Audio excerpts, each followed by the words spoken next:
Hello and welcome to CCTV America. I'm Susan Roberts. We begin with developing news on the turmoil in Iraq. There is word that Iraqi and Kurdish fighters have been able to airlift some minority Yazidis from the mountains where they've been trapped for days, surrounded by militants from the Islamic State.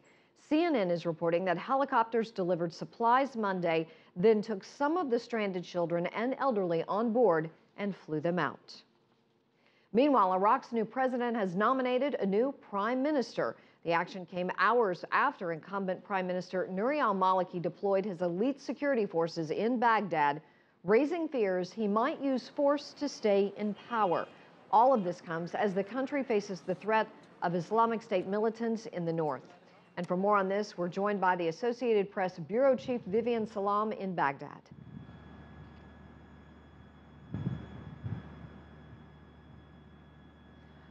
Hi there. Yeah, so we had a very busy and complicated day today.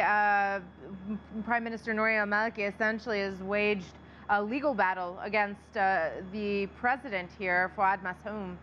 He essentially came out today and he said that there was going to be a new prime minister. The largest bloc in the parliament named a prime minister nominee today, and it was not Nouri al-Maliki. To the surprise, at least of al-Maliki, most of the observers here sort of realized that al-Maliki's days were probably numbered.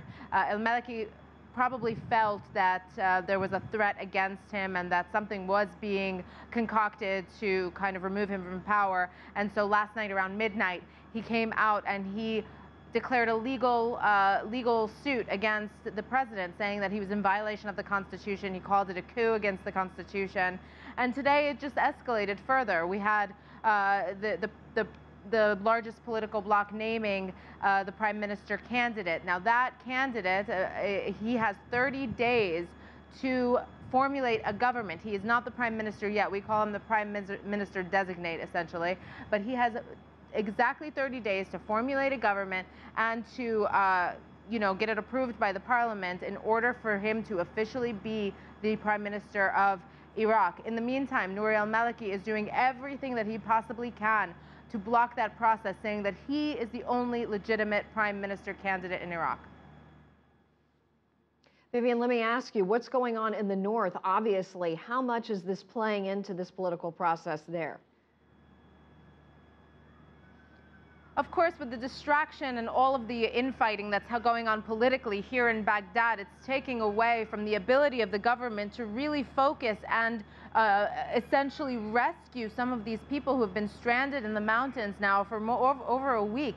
We had some very dramatic scenes. Some of our reporters actually crossed into Syria yesterday, where they escorted a lot of these refugees back in, understanding their ordeal. What we understand is that a lot of Kurdish militia, Syrian Kurdish militia, climbed up into the mountain and rescued these people, took them through a safe passage in Syria and looped back around into Iraq in a safer location. And so tens of thousands of refugees have been crossing back into Syria, having been stranded in the mountains now for several days. And that dramatic scene keeps on unfolding day after day. Vivian Salama live in Baghdad. Thank you for that.